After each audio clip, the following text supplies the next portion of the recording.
Hello everyone. This is Rajni Mehta, assistant professor of political science. आज हम करेंगे अरस्तू के संविधानों का वर्गीकरण, जिसमें बताया गया है कि अरस्तू ने अपने संविधानों को किस किस रूप में वर्गीकृत किया है। भूमिका: अरस्तू ने अपनी पुस्तक पॉलिटिक्स में संविधानों का वर्गीकरण प्रस्तुत किया है। अरस्तू ने प्लेटो से प्रभावित होकर अपने संविधान संबंधी विचार दिए।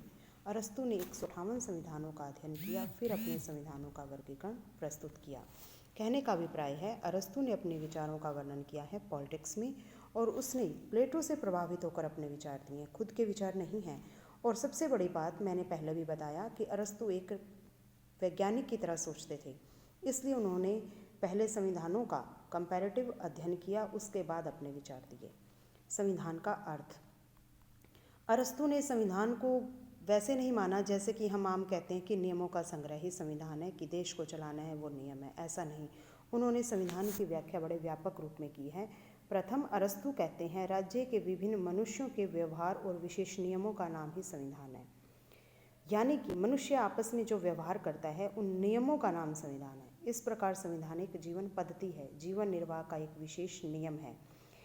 द्वितीय, अरस्तु संविधान की परिभाषा देते हुए कहते हैं, यह विधान राज्य में विभिन्न पदों का संगठन है, जिससे उनकी वितरण विधि को निश्चित किया जाता है। यानी कि राज्य के अंदर विभिन्न विभाग हैं, उन विभागों में कैसे कार्य को बांटा जाता है, सत्ता का निर्धारण कैसे किया जाता है, सार्वभौम सत्ता का निर्धारण किया जाता है, उसके समस्त सदस्यों द्वारा अंगीकार लक्ष्य के प्रकृति का निर्णय किया जाता है। यानी कि अरस्तु ने कहा है कि संविधान एक तो जीवन पद्धति है, दूसरा राज्य में विभिन्न पदों का संगठन, उनके कार्य को कैसे बांटा जाता है और सत्ता किसके हाथ में होगी और उसके अंदर काम करने वाले लोगों की प्रकृति या लक्ष्य क्या होंगे, इसका निर्णय किया जाता है, वो संविधान है। अरस्तु ने संविधान की बड़ी व्यापक परिभाषा दी। उन्होंने एक तरफ संविधान का नैतिक रूप प्रस्तुत किया तो दूसरी तरफ संविधान का राजनीतिक स्वरूप प्रस्तुत किया। संविधानों का वर्गीकरण: अरस्तु ने संविधानों का वर्गीकरण प्रस्तुत किया है।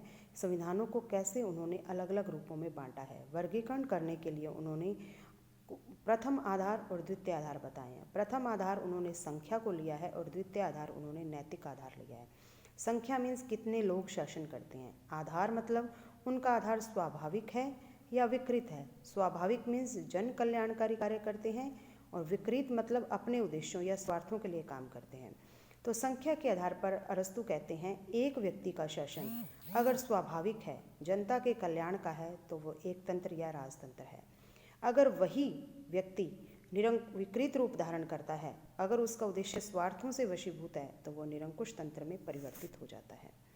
ऐसे ही कुछ व्यक्तियों का शासन, कुछ लोग मिलकर शासन करते हैं, उनका उद्देश्य जन कल्याण है, तो उसे कुलीन तंत्र बोला जाता है, रेस्टोक्रेसी बोला जाता है। अगर वही लोगों का उद्देश्य विकृत हो जाता है, अपने स्वार्थों की पूर्ति हो जाता है, तो वो वर्ग तंत्र या धनिक तंत्र में परिवर्तित हो जाता है।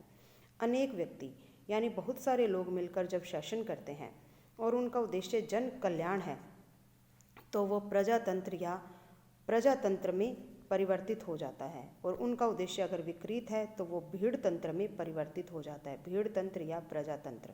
उन्होंने कहा है प्रजातंत्र में बहुत सारे लोगों का शासन होता है, जिसे उन्होंने भीड़ तंत्र बोला है। अरस्तु के संविधान के वर्गीकरण की विशेषताएं: शासन के उद्देश्य का महत्व। सबसे पहले हम यही कहना चाहेंगे कि अरस्तु ने जो संविधान का वर्गीकरण किया, उसमें उसने उद्देश्य बताया। बहुत ही अच्छी बात है कि उन्होंने बताया कि व्यक्ति के दो उद्देश्य होते हैं, एक जन कल्याणकारी और दूसरा विकृत, जो उन्होंने बताया स्वार्थों की पूर्ति।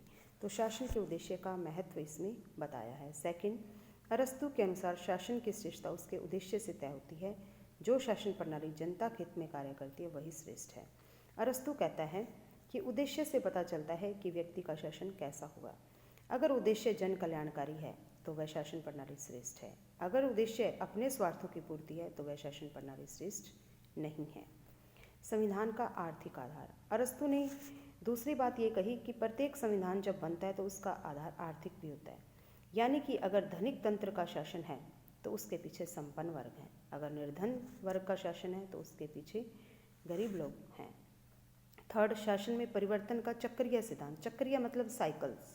जिस तरीके से साइकिल के पहिए घूमते रहते हैं और फिर अपनी जगह पे आ जाते हैं। उसी तरीके से अरस्तु कहता है कि जैसे ऋतुएं बदलती हैं वैसे शासन बदलते हैं, एक निश्चित क्रम होता है। कैसे बताया?